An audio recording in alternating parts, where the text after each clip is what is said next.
Hey, this is Dan Ward with Ward Wrestling Live, and actually pretty cool.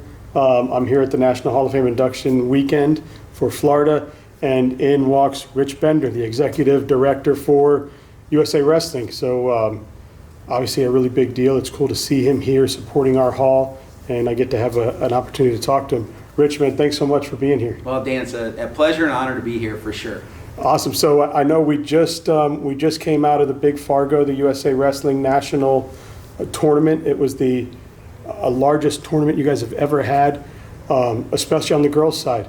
The growth of Fargo and the importance of Fargo, what does that mean to so many states in our state of wrestling? Well, it's actually really cool to see. Our record prior to COVID, I think we had 4,999 entries was our all-time record, and this last year we had over 7,000 competitors in Fargo. So, I mean, it's a testament to where the sport is. I mean, talk about it a lot that the pandemic should have crushed wrestling, right? I mean, social distancing and wrestling are the antithesis of one another, right? And yet the sport figured out a way, and I think it's a testament to the infrastructure that exists in our sport to provide so many opportunities for so many kids in so many states. I mean, literally, I think we had 47 states represented in Fargo, and just a monumental year. But I think it speaks to the strength of our sport in our country. I've said a number of times, I think we're on the precipice of the golden age of wrestling, with obviously the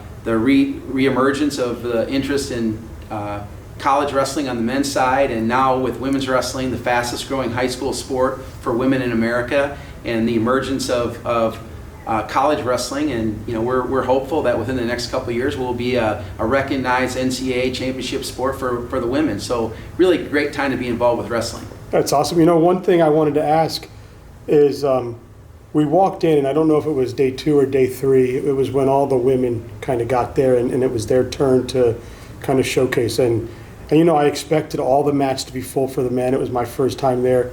But then I walk in for the women, and all 28 mats are filled with women. You guys had 995 women, I think, to be exact, which was almost double from what you've had in the past. How awesome is it to see that side of it grow? Well, it's inspiring, and totally agree with you. I mean, it's really cool to see women's wrestling emerging like it is in our country. And I think for years we all knew the benefits that wrestling gave to young boys and men that wrestled. I mean, that same benefit's there for women. And I think the thing that was most striking to me this year was the level at which our women are competing in this country. I mean, their technique's really good. I mean, there's some phenomenal wrestlers, and I joke about it, but the Japanese better watch out because we're coming hard.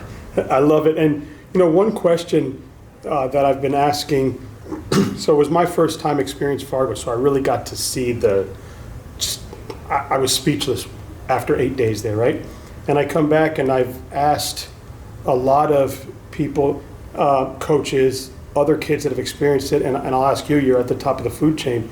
What would you tell young men and women that are coming up in our sport why it's so important to compete on their state team and go to events like Fargo? Well, I think there's no place on earth that provides an opportunity for a young wrestler to prove themselves.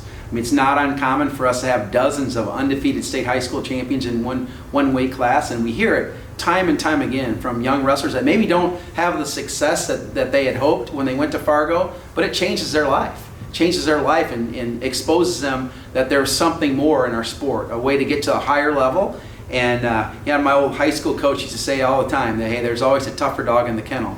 And I think the Junior Nationals obviously provides that opportunity for kids to see what's next. And obviously even those that have success and win realize that it gives them a different level of confidence, knowing that, hey, they are as good as they thought they were. And those that don't have that kind of success leave hungry for more. And so it's the bellwether event for our sport, in my opinion, the largest wrestling tournament on planet Earth. And I think the other thing that's really cool is it's well run, right? Maybe one of the best run tournaments in the world as well. And obviously it's not an easy task, and that only happens because of an infrastructure that exists within USA Wrestling, with volunteers and state people like yourself that are showing up, pitching in. And as Vince Lombardi said, individual commitment to a group effort. That's what makes organizations and events like this successful, and it's really cool to see. Awesome. And I do want to ask you about being here this weekend, but before we get into that, the state of USA Wrestling. I know we've been chatting a little bit, but you really see a lot of really good young men and young women coming up. Obviously, the opportunity for women right now is, man, get into the sport because it's the right time, right? But to see both sides growing, man, we've got some great young kids that are going off and winning world medals already. Where are we at right now as far as growth, and where can we get to? Well, we're growing, and it's we'll finish up the end of August is the end of our membership year, so we've actually already started on our 2022-23 membership year, and we'll close out the year at 99. I think is the number that we'll end up at is 99% of our biggest year ever in the history of USA Wrestling. We had a couple of months this past year that were the biggest months in the history of US Wrestling from a membership perspective. So really encouraging to see growth at the grassroots level. Obviously I think a lot of people put a focus on USA Wrestling that, hey, it's our Olympic team or our elite athletes, but most of our programs are for those kids that are just starting out. 75-80% of our members don't have a driver's license yet. So we're touching the kids at the very start of their careers, and to see that interest and growth is on a really solid trajectory gives us a lot of confidence and optimism about the future. But on the women's side, there's few days go by that I don't just kind of smile and think about where we've come from. And in 2004, where was the first year that women were on the Olympic program. And I think that provided a credibility that just opened up the doors for women within our sport. And I've said it time and time again, even in this interview, the infrastructure that exists for our sport is really cool. We have state chapters that are doing a lot of really, really great work. But man, the status of USA Wrestling, we're blessed, and I wish I could say I had something to do with it, but it's obviously a rock solid staff in Colorado Springs and a really good governance structure that exists. That we'll probably have our best year in the history of the organization this year. Financially, unprecedented numbers of participants and events. We last year won more medals collectively at the international level than any time in our history. Obviously, a 9-medal performance in Tokyo at the Olympic Games, which is the best performance by a Team USA ever outside of the '84 games. And two of their 3 programs are knocking at the door of winning a world team title this year, and our Greco program's coming. We've made some changes recently that we think will provide us a platform for us to adjust that trajectory to do some really cool things. So as an organization, financially we're really blessed from a participation standpoint, really good.